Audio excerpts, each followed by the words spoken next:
साल 2023 और 24 में लोकसभा चुनाव समेत कई राज्यों में विधानसभा चुनाव होना है।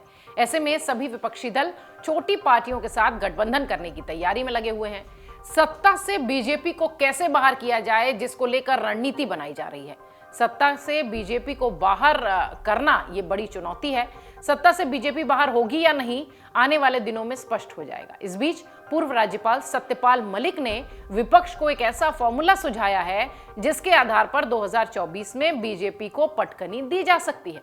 सत्यपाल मलिक ने बीजेपी पर हमला बोलते हुए कहा कि लोकसभा चुनाव में बीजेपी को हराने के लिए विपक्ष को पूर्व प्रधानमंत्री वीपी सिंह का फॉर्मूला अपनाना होगा। इसके साथ ही उन्होंने बसपा सुप्रीमो मायावती को लेकर भी कहा कि विपक्ष को ध्यान में रखना होगा कि कहीं मायावती अपना वोट बैंक बीजेपी के पक्ष में ट्रांसफर न करवा दें।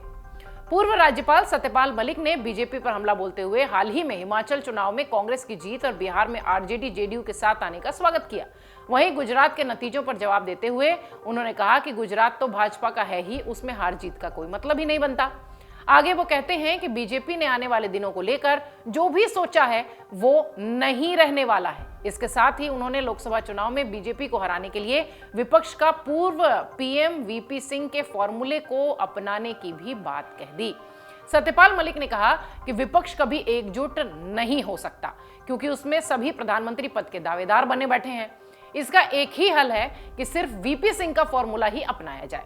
सभी दल मिलकर यह तय कर लें कि बीजेपी उम्मीदवार को किस सीट पर कौन सबसे मजबूत टक्कर दे सकता है और इसी आधार पर अपने उम्मीदवार उतार दें।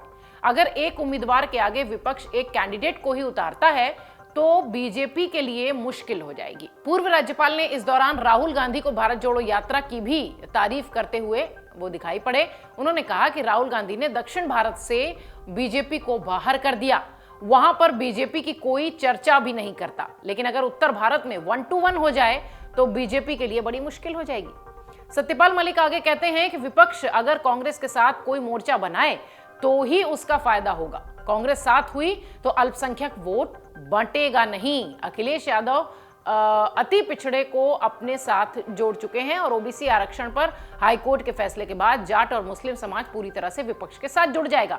ऐसे में सिर्फ मायावती ही बचती हैं जिन्हें हैंडल करने की जरूरत होगी। वो कहीं अपना वोट बैंक बीजेपी को ट्रांसफर न कर दें, इसे रोकना जरूरी होगा। ये सत्यपाल मलिक ने गुंजाइश जाहिर की है। वहीं दूसरी तरफ कांग्रेस के वरिष्ठ नेता और पूर्व केंद्रीय मंत्री ए.के. एंटनी ने लोकसभा चुनाव 2024 को लेकर कहा कि कांग्रेस को हिंदुओं को भी अपने साथ लाना होगा। ये भी एक बहुत बड़ा बयान है। उन्होंने 28 दिसंबर को कहा कि 2024 के आम चुनाव में भाजपा को सत्ता से हटाने के लिए सिर्फ अल्पसंख्यक ही काफी नहीं है, हिंदुओं को भी अपने साथ जोड़ना होगा, बहुसंख्यक समुदाय को भी साथ लाना होगा। उन्होंने कहा कि अकेले अल्पसंख्यक इस लड़ाई में पर्याप्त नहीं होंगे। ए.के. एंटनी ने यह बात कांग्रेस के स्थापना दिवस पर आयोजित एक कार्यक्रम में कही। उन्होंने ये भी कहा कि भारत में बहुसंख्यक लोग हिंदू हैं और इस बहुसंख्यक समुदाय को नरेंद्र मोदी के खिलाफ लड़ाई में शामिल किया जाना चाहिए।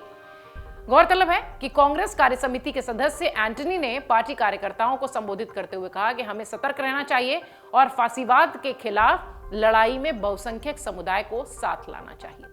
इसमें कोई संदेह नहीं कि इस तरीके की बयानबाजी लगातार पिछले कई दिनों से चल रही है। विपक्ष में कौन प्रधानमंत्री पद का चेहरा होगा, इसे लेकर हर पार्टी अपने दावे कर रही है, लेकिन सत्यपाल मलिक का यह फॉर्मूला विपक्ष कितना अपनाती है, यह आने वाला वक्त बताएगा। डाउनलोड करें अमर उजाला ऐप और पाएं खबरें लगातार।